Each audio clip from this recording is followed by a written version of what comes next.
हर 20 views पे एक इंसान का पेट भर पा रहे हैं, और साथ में कुछ ऐसी चीजें जो फाइनल कट में नहीं थी। शुरुआत करते हैं केन्या से, जहां हम साफ पानी का एक अनलिमिटेड सप्लाई पहुंचाने के लिए गए थे, लेकिन इस बार प्रॉब्लम कुछ और ही है, खाना। स्टडीज से हमें ये पता चला कि अगर बच्चों को स्कूल में खाना मिले तो उनकी अटेंडेंस 50% तक बढ़ सकती है और उनके एग्जाम स्कोर्स भी 20% तक इंप्रूव हो सकते हैं। अब इसकी वजह से आगे इस वीडियो में मैं ये पूछने निकल पड़ा कि यहाँ खाने की इतनी कमी क्यों है, और जो मैंने जाना उससे मैं दंग रह गया। ये दुनिया की सबसे स्टूपिड प्रॉब्लम है। कैरल, जो यहाँ के कई स्कूल्स की प्रिंसिपल हैं, वो बता रही थी कि जब बच्चे मालनरिश्ड होते हैं तो रिसेस में खेलने के बजाय वो बस पड़े रहते हैं। जब आप स्कूल में आते हो तो वो कमजोर दिखते हैं, उनमें ताकत नहीं होती है। ब्रेक टाइम में भी बस चुपचाप बैठे होते हैं, खेलने की ताकत नहीं होती है। लेकिन जैसे ही सबको खाना मिला, पूरा माहौल ही जैसे मानो बदल सा गया। क्या तुम्हें खाना पसंद आया? हाँ।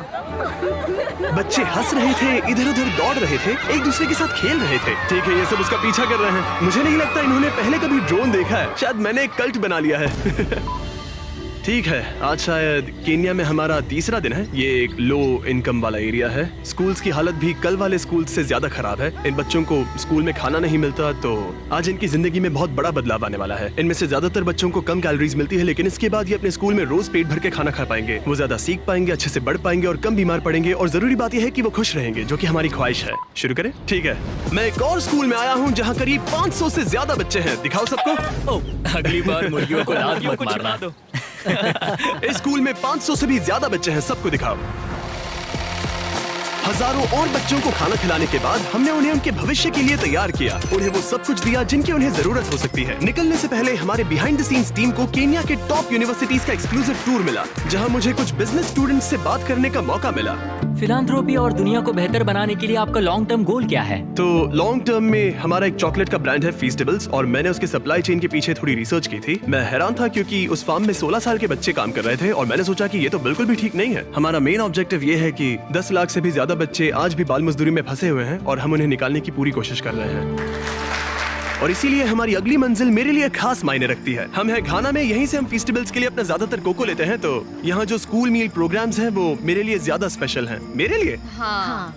Thank you. ये सच में अमेजिंग है कि ये कम्युनिटी हमारा शुक्रिया अदा करने के लिए ऐसे समारोह आयोजित कर रहे हैं, वो भी खाने जैसी चीज के लिए जो उन्हें पहले ही मिल जानी चाहिए थी। मैं स्वागत करता हूँ जिमी, उन्हें मिस्टर बीस्ट भी कहा जाता है। Please welcome. Thank you. Thank you. जैसा कि मैंने कहा, मैं इस खाने के प्रोग्राम को शुरू करने और इस कम्युनिटी में डेवलपमेंट करवाने के लिए बहुत एक्साइटेड हूँ, और मुझे आप सबके साथ काम करने में बहुत खुशी होगी। मुझे यहाँ बुलाने और इस सम्मान के लिए बहुत बहुत शुक्रिया। ये हमारा पारंपरिक केंते हैं और हम तुम्हें केंते में लपेटेंगे ताकि हम तुम्हारा सम्मान कर सके। हाँ, अब हाथ ऊपर उठाओ। तो अब तुम इस गांव के उप प्रधान हो। Thank you. क्या तुम इस सबसे खुश हो? हाँ, हम खुश हैं। हाँ, सब कुछ बहुत अच्छे से हो गया। Thank you. जश्न वगैरह बाद में। घाना में मेरा जो एक जरूरी काम था वो था कुछ ककाओ फार्म्स को चेक करना। यहाँ के किसान जितना आमतौर पर मिलना चाहिए उससे कम कमाते हैं, और उनके बच्चे अक्सर काम में इसीलिए लगते हैं ताकि उनका परिवार भूखा ना सोए। हम फेस्टिवल्स में कड़ी मेहनत इसीलिए कर रहे हैं ताकि सभी किसानों को लिविंग इनकम रेफरेंस प्राइस दे सके और चाइल्ड लेबर को खत्म कर सके। मैंने ककाओ फार्म्स को पर्सनली देखा, और हमने इस पूरे मिशन को बढ़ावा देने के लिए एक वीडियो शूट किया। बिग चॉकलेट अपने फार्मर्स को इतने कम पैसे देता है कि वो एक दिन में $1 से भी कम कमाते हैं। पहला, हम हमारे सारे ककाओ फार्मर्स को एक लिविंग इनकम रेफरेंस प्राइस देते हैं। दूसरा, हमारे सारे ककाओ फेयर ट्रेड सर्टिफाइड है, जो एथिकल सर्टिफिकेशन का गोल्ड स्टैंडर्ड है। आपका शुक्रिया, बहुत बहुत शुक्रिया। आपसे कल मिलता हूँ। ठीक है, चलो चलते हैं। ये लो, थैंक यू। जो भी लोग मेन चैनल के वीडियोस देखते हैं उन्हें इसका असर पूरी तरह से नहीं समझेगा। इससे बहुत सारे बच्चे स्कूल में रह पाएंगे और वो फेल भी बहुत कम होंगे। वो ककाओ फार्म से बाहर निकल पाएंगे, जो मैं फेस्टिवल्स में करने की कोशिश कर रहा हूँ। हमने यहाँ स्कूल मील प्रोग्राम शुरू कर दिया है। अजीब लगेगा, लेकिन इन्हें 10 और नए एडमिशंस मिल गए हैं, क्योंकि अफवाह फैल गई है कि मैं स्कूल मील प्रोग्राम शुरू कर रहा हूँ। और कुछ दिन पहले शुरू करने के बाद और 11 बच्चे स्कूल में भर्ती हो गए। सिर्फ मुफ्त में खाने की वजह से 21 बच्चे आ गए, जो की बहुत अच्छा है, क्योंकि 21 बच्चे शायद उन ककाओ फार्म्स पर ही काम कर रहे होते। इन्होंने कहा कि यहाँ के करीब 97% बच्चे ककाओ फार्म से आए हैं, और अब वो अच्छे से खा रहे हैं और पढ़ाई भी कर रहे हैं।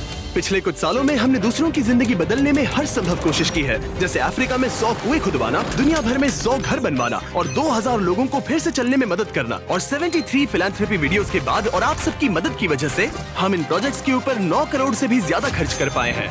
और भले ही आपको ज्यादा लग सकता है, लेकिन अभी भी बहुत सारा काम बाकी है। और जहाँ एक तरफ अफ्रीका जैसे देशों में खाना कम पड़ रहा है, वहीं अमेरिका में बहुत सारा खाना बर्बाद हो रहा है। तुमने अपनी जिंदगी में कितनों को खाना खिलाया है? कम से कम 30 से 50 लाख लोगों को। वाह क्या बात है। हाँ, यकीन नहीं होता है ना। ये है एवन और पिछले 6 सालों से ये एक शेयरिंग एक्सेस नाम की नॉन प्रॉफिट ऑर्गेनाइजेशन बनाने में लगा है। इसका मकसद है बचे हुए खाने को बर्बाद होने से रोकना और फिर उसे जरूरतमंद लोगों तक पहुंचाना। और अब तक इसने 53,000 मेट्रिक टन खाना बर्बाद होने से बचाया है और ये सब पॉसिबल हो पाया है वॉलंटियर्स, डोनेशंस और